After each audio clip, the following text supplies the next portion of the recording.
Hi! It's been a while since I last strung at a professional tennis event. The last was the 2020 Davis Cup, which was the last professional event before the COVID-19 pandemic. As I reflect on some of my experiences dating back to 1985, I'll share some of those memories as I sort through this box of work order forms that I used during those tournaments throughout my pro stringing career. All right, let's get into it. Now here's a unique grip. I came across this racket in the 1994 Hawaii Open, and here's a picture of the player's grip. Now if you played tennis back in the 1980s, you may have remembered this type of grip. If it looks like terry cloth, that's exactly what it was. It was primarily recreational players that used this terry cloth grip. So who does this racket belong to? Well, if you look really closely, it's a racket made by Fox. At the time, he was 33 years old, but 4 years prior, he reached a career high of number 4 in the world. Then in 1995, he retired from the tour, but then went on to become a tennis analyst and a coach for a lot of top players. If you guessed Brad Gilbert, you are correct. For this next racket, this player had it down to a science. I came across his racket in the 1994 US Open. And although I didn't string his plain racket, I was assigned to seat his grommets overnight.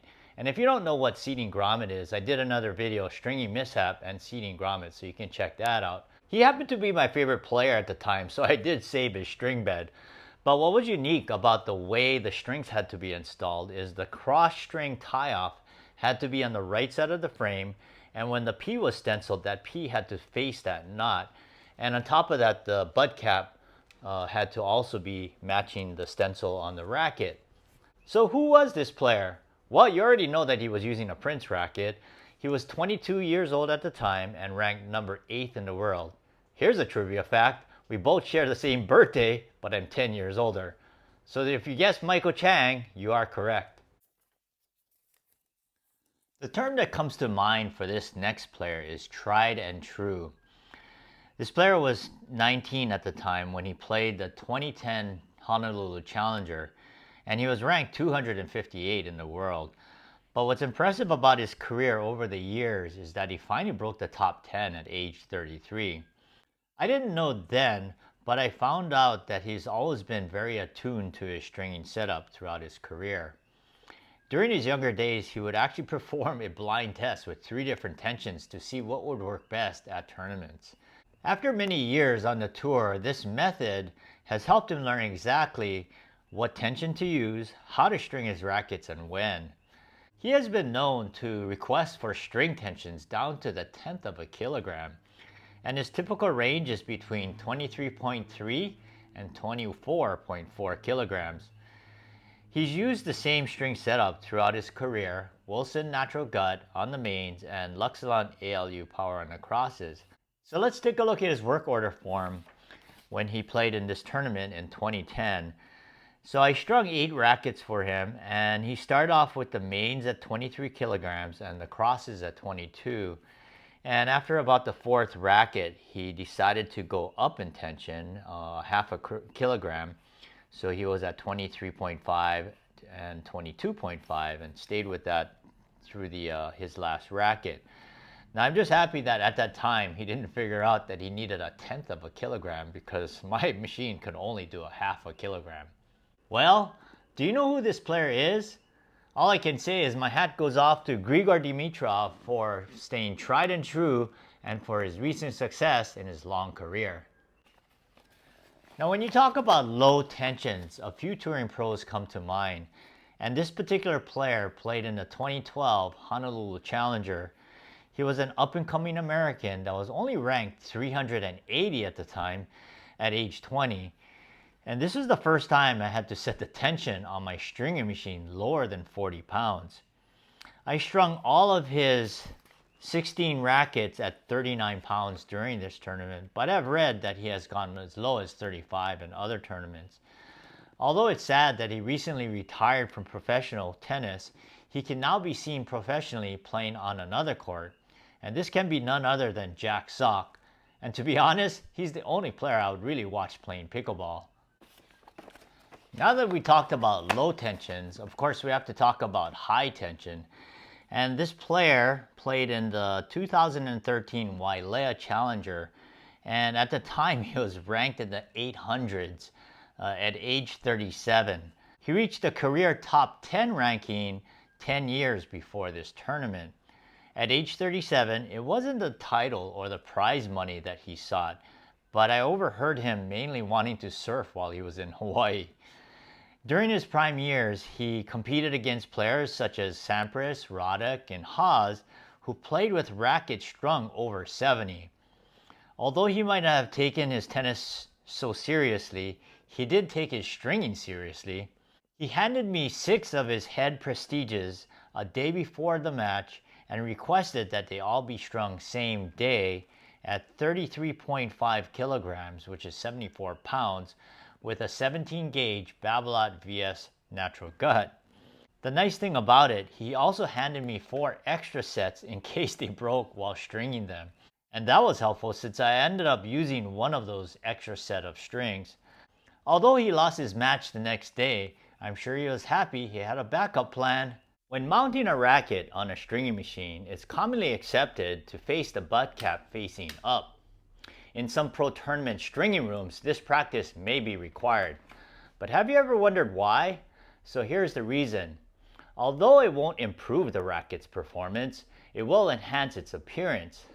Since multiple stringers are on a stringing team, this will ensure uniform appearance on all rackets strung. Now, one of the reasons is that when tying off the knots, all of the knot tails will be facing up. In addition, all knots should be uniform and tied in the same locations when stringing multiple rackets for one player. And taking it one step forward, this will ensure that all string runs on the outside of the frame look uniform. 3 players came to mind when a request was made specifically to face the butt cap up. Zhang Shui during the 2016 Hawaii Open and Ginny Bouchard in the 2018 Hawaii Open. However, these 2 players did not request that their knots and string runs be as precise as I described earlier. But here's my take on this scenario. If a player is conscientious to make such a request, the stringer should be conscientious about knots and string runs when stringing multiple rackets back to back. Oh, and the 3rd player was Andrea Pekovic of Team Germany during the 2017 Fed Cup. In addition to the butt cap up, she also requested that her W stencil be placed on the 5th cross string. Now here's a player that took me by surprise. He requested that his racket be mounted with the butt cap down. His name was Uichi Sugita, playing in the 2017 Tennis Championships of Maui. The funny thing is, if you've seen any of my other videos, that's typically how I mount my rackets. Since I usually string alone at these events, uniform appearance is not an issue. Now that I think about it, I wish I asked Uichi back then the reason for why butt cap down. If you watch this video, you know which player I'll be talking about, and his request to pre-stretch his full bed of polyester strings. If you need to watch it, check out Pre-Stretch Polyester Strings.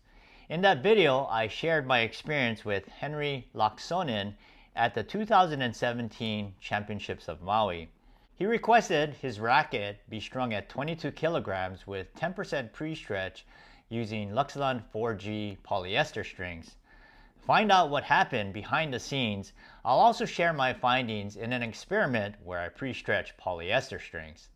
Although the 2018 Hawaii Open was an exhibition tournament, I was impressed by this player's attention to detail when it came to stringing his rackets. So much so, I had to ask him the reason behind his request. Let's take a look at his work order for him first. So I guess it's no mystery that this player is Kei Nishikori, and his string setup in the mains was Wilson Natural Gut, pre-stretched at 10%, and his cross is Luxilon Element. So he handed me these 5 rackets, and this is also the order that he wanted them strung. The first one is the highest of the 5. You'll notice it's at 43.41. Then these 3 in the middle were at 42.40, and this last racket at 41.39.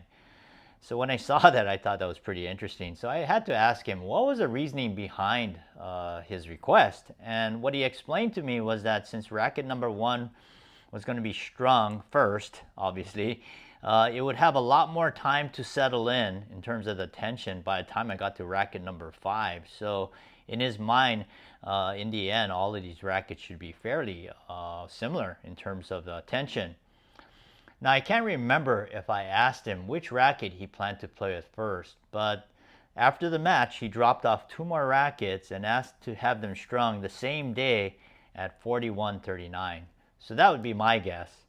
As I was creating the content for this video, it brought back many memories, and some stories, well, I decided would be best untold, at least in a YouTube video. And if you're a pro tournament stringer, you know what I mean. Thanks for watching. Happy stringing, and let your strings play.